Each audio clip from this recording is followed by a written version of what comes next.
Hello everyone. Today we are going to start our chapter number 5 more on HTML. Okay. So in this chapter we will learn that how can we insert an image in a web page, how can we use effect with our object of a web page, how can we link to different web pages. Okay. Or last thing we will learn how to create frame in a web page. Okay. So let us start. So first of all, to write coding we need to open a notepad. ये हमने notepad पहले से open किया है और कुछ जो basic structure है वो हमने ऑलरेडी यहाँ टाइप कर दिया है. ठीक है, तो बेसिक स्ट्रक्चर आपको पता ही है पूरा. जैसे मैंने टाइटल में यहाँ शो किया है इंसर्टिंग इमेजेस. ठीक है, तो वीडियो ज़्यादा बड़ी ना हो इसलिए मैंने कुछ पहले से ऑलरेडी ये टाइप करके रखा है. ठीक है, तो इसे मैं जल्दी से सेव कर लेता हूँ. सेव, इसको सेव कर लेता हूँ सेव एस नेम से. ये ऑलरेडी सेव है इसलिए तो मैंने डेस्कटॉप पे यहाँ लिखा और यहाँ मैं सेव कर लेता हूँ उसे न्यू नेम से. किसी नेम से कर सकते हैं तो मैंने तो न्यू नेम new.html. तो यहाँ पे न्यू नेम से एक फाइल आ जानी चाहिए. ये डेस्कटॉप पर ये आ गई. ठीक है, इसको डिलीट कर देता हूँ.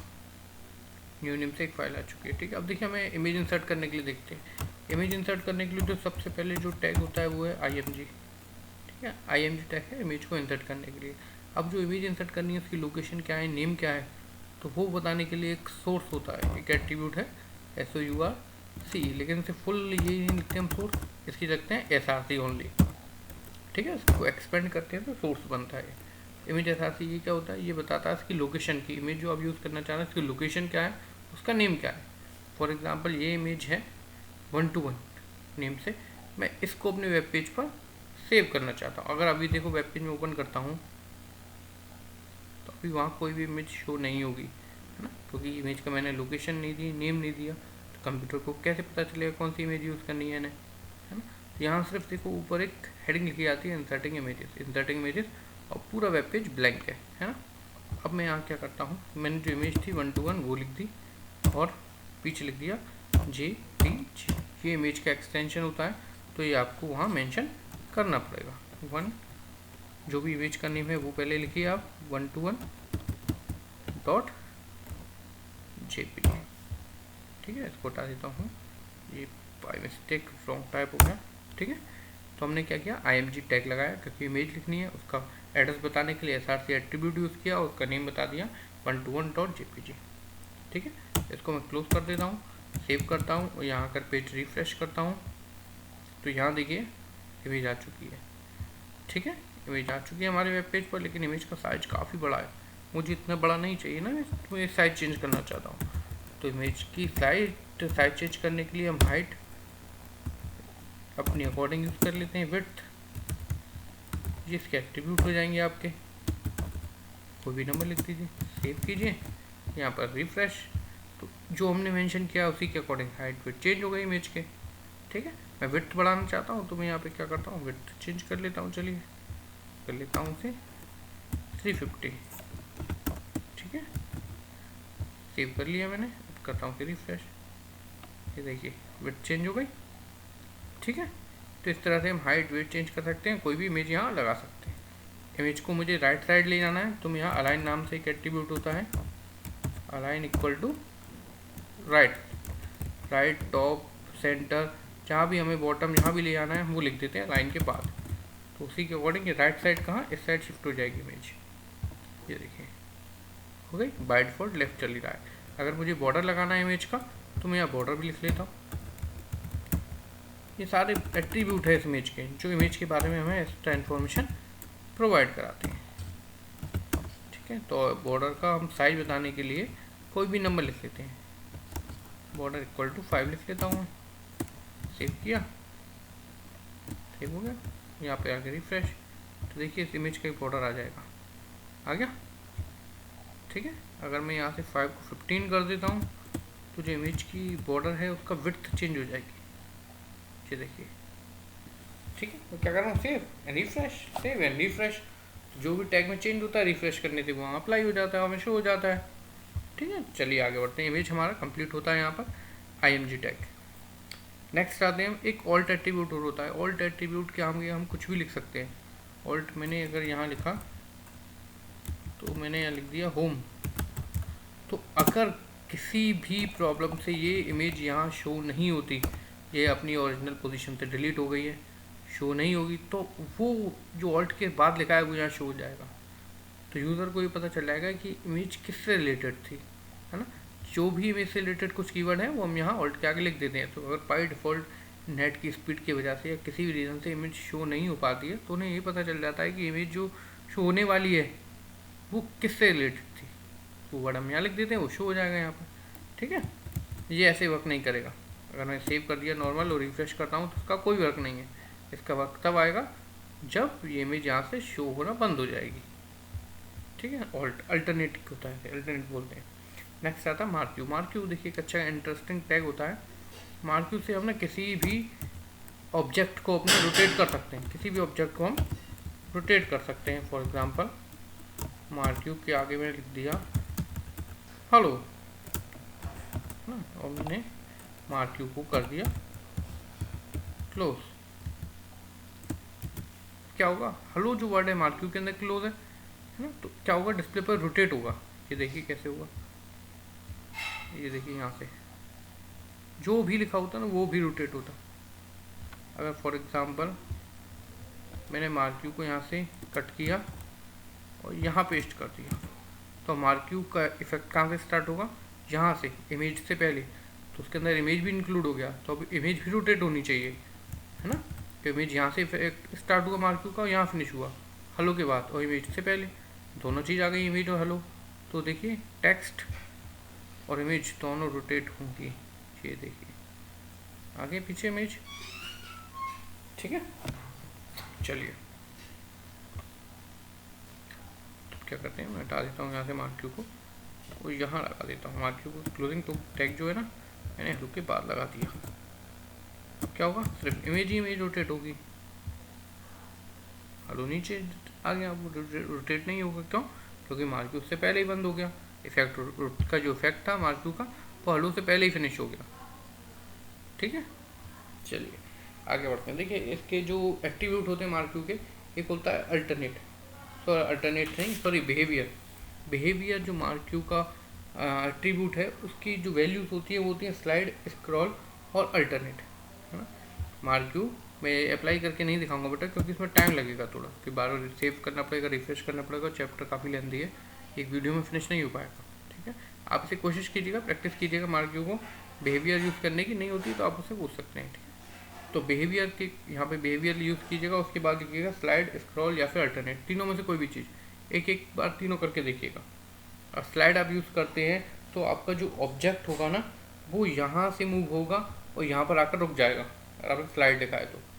अगर आपने सेकंड चीज़ स्क्रॉल लिखी है तो जो बाय डिफ़ॉल्ट लगा है वो स्क्रॉल ही है, जो अब चल रहा है ये स्क्रॉल है, बार बार रोटेट होगा आपकी डिस्प्ले पर और एंड पॉइंट पर जाकर दोबारा से स्टार्टिंग पॉइंट से वो आकर रोटेट होना स्टार्ट कर देगा। और थर्ड है आपका अल्टरनेट। अगर आप मार्क्यू बिहेवियर अल्टरनेट यूज़ करते हैं तो इमेज यहाँ से आएगी, यहाँ पर आकर दोबारा रोटेट हो जाएगी पीछे की तरफ और फिर यहाँ से आकर फिर यहाँ रोटेट होगी। तो जैसे ही वॉल पर आएगी एंड पॉइंट पर रोटेट होने लगेगी पीछे की तरफ, जब यहाँ एंड पॉइंट आएगा तो फिर वो रोटेट हो जाएगी दोबारा आगे की तरफ, ठीक है। ये होता है मार्क्यू बिहेवियर। चलिए इसे आप यूज़ कीजिएगा। नेक्स्ट आते हैं डायरेक्शन। डायरेक्शन देखिए चलो एक कर देते हैं कुछ तो, है ना, एक दो एट्रीब्यूट यूज़ करके देख लेते हैं जल्दी से। डायरेक्शन, अभी देखिए इमेज की डायरेक्शन क्या चल रही है, by default right to left. मैं इसे नीचे से ऊपर की तरफ कराना चाहता हूँ तो उसके लिए होता है अप। जैसे ही मैं डायरेक्शन अप कर देता हूँ तो पेज देखिए नीचे से ऊपर की तरफ रोटेट होगा, ठीक है। तो डायरेक्शन की अप, डाउन, राइट, लेफ्ट और वैल्यू हम कुछ भी प्लेस कर सकते हैं डायरेक्शन में, ठीक है। चलिए नेक्स्ट आते हैं स्क्रॉल अमाउंट। उसकी स्पीड बढ़ा सकते हैं हम, जो स्क्रॉल हो रहा है इसकी स्पीड बढ़ाने के लिए होता है स्क्रॉल अमाउंट।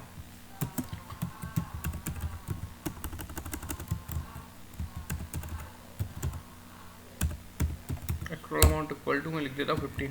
तो स्पीड देखिएगा चेंज हो जाएगी, इसकी स्पीड देखिए चेंज हो गई, पहले से ज़्यादा स्पीड में रोटेट हो रहा है वो। अगर मैं यार 25 कर देता हूँ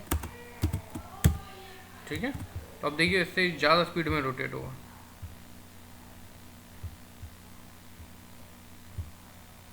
ठीक है, तो ये आपका बेटा कंप्लीट हो गया है मार्क्यू टैग।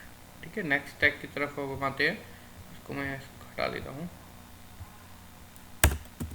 उसकी डिफ़ॉल्ट जो स्पीड है वो आ जाएगी।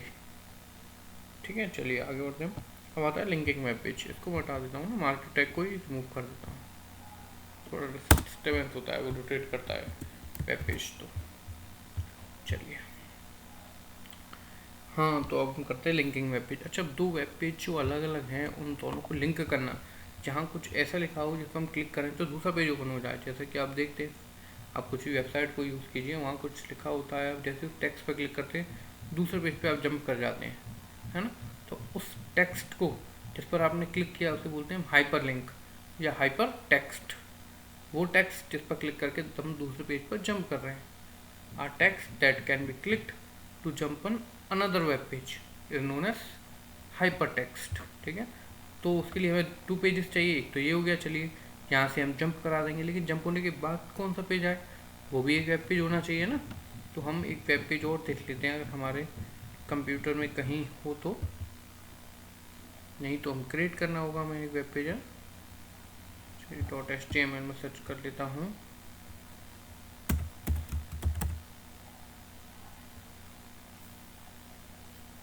नहीं है तो हमें बनाना पड़ेगा एक वेब पेज। चलिए जल्दी से बना लेंगे, कोई प्रॉब्लम नहीं है उसमें।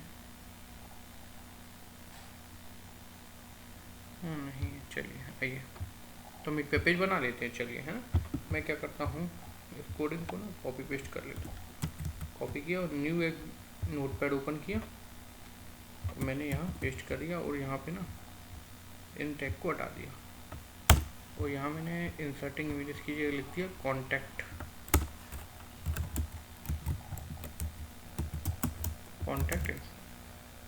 यहाँ मैंने लिख दिया अपनी कॉन्टैक्ट की जो इन्फॉर्मेशन है, वो मोबाइल नंबर, ठीक है, कुछ भी लिख लेते हैं। ठीक है, मैंने किसी और का ऐसे ही लिख दिया बेटा, ये मेरा नहीं है। ठीक है, रैंडमली मैंने कुछ भी नंबर लिख दिया। ईमेल आईडी लिख देता हूँ।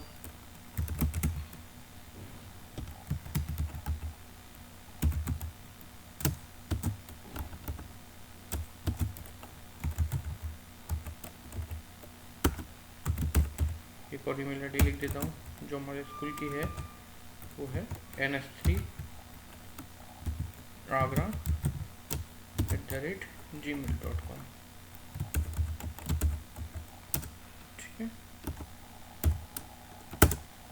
चलिए वेबसाइट लिख देते हैं आगरा ns3agra.com। ठीक है, ये मैंने वेबसाइट यहाँ मेंशन कर दी। अब मैं इसको सेव कर देता हूँ डेस्कटॉप पर ही, और कॉन्टैक्ट नेम से इस वेब पेज को मैं सेव करता हूँ।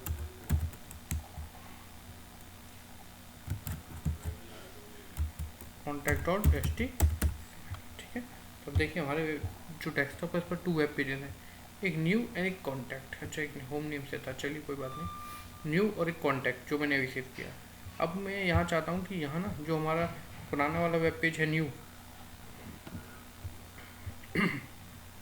ये मैं अगर इस पर कुछ लिखा हो, कुछ भी टेक्स्ट लिखा हो, उस पर क्लिक करूँ तो ये वाली इन्फॉर्मेशन शो हो जाए, ये वाला वेब पेज शो हो जाए। कौन सा वाला, कि मैं इसको ओपन करके दिखा देता हूँ एक बार, कॉन्टैक्ट वाले वेब पेज को, कि ये कैसा शो हो रहा है।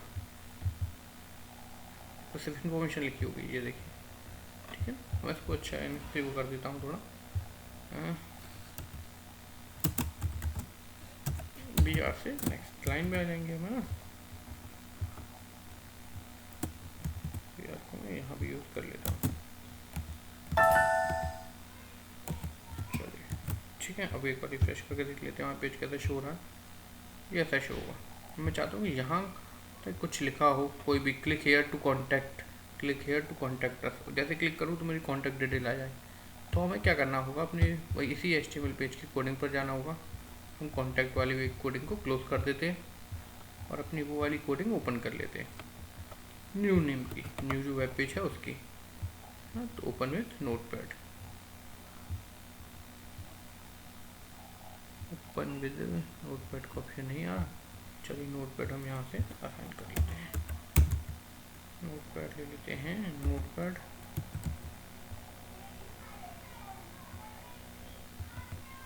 इसको मैं ना पिन कर लेता हूँ, सेंड कर लेता हूँ डेस्कटॉप पर।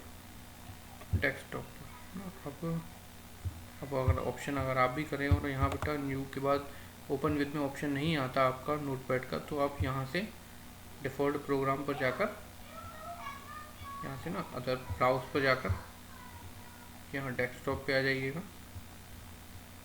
और ना इसको एक बार नोटपैड पर सेलेक्ट कर लीजिएगा। यहाँ से नोटपैड सेलेक्ट कर लीजिएगा। नोटपैड अगर आपके आ रहा हो, नोटपैड है कहीं,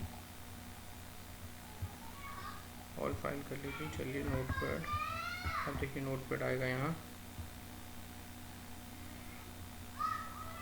ये था नोटपैड ये नोटपैड, ठीक है। ऐसे ओके कर लीजिएगा। अब ये कोडिंग नोटपैड में आपकी ओपन हो जाएगी, हो गई न्यू की। अब देखिए हमें क्या करना है, ये जो हमारा वेब पेज था, ब्राउज़र ओपन कर लेते हैं। कैसा आ रहा था आउटपुट जो था इस वेब पेज का, एक बार देख लेते हैं हम,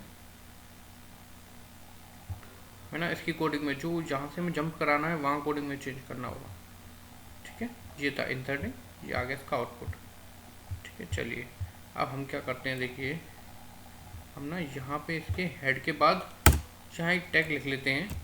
फिर हेड के अंदर बॉडी के बाद लिखना होगा हमें, तो बॉडी लिख लेते हैं, बॉडी टैग। बॉडी के बाद हम एक टैग लिखते हैं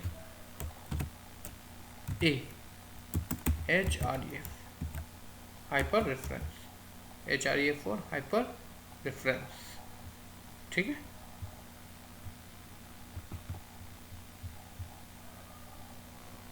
ठीक है, तो ठीक है, अब क्या करना है, HREF लिखा है, उसके बाद इक्वल। अब वो पेज का एड्रेस हमें लिखना होता है जिस पेज पे हमें जंप कराना है। तो किस पेज पे जंप कराना है हमें, contact.html, ठीक है। अब किस टेक्स्ट पर क्लिक करके जंप करें वो टेक्स्ट हमें यहाँ लिखना होगा। तो हम लिख देते हैं click to see my contact info,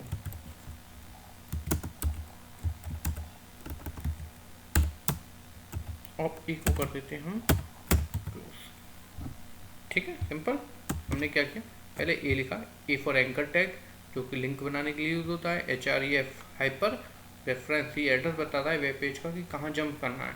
तो हमने क्लिक किया contact.html पर जंप करना है। अब किस टेक्स्ट पे क्लिक करके जंप करें वो टेक्स्ट हम यहाँ लिख देते हैं, उसके बाद ए को क्लोज कर देते हैं। तो अब इसे हम सेव कर लेते हैं, Ctrl+S से मैंने सेव कर दिया, यहाँ आकर रिफ्रेश कर लिया तो ये चीज़ लिखी आ जाएगी। देखिए click here to see my contact info, है ना। जैसे ही मैं इस पर माउस क्लिक आता हूँ तो मेरा कर्सर भी चेंज हो जाएगा।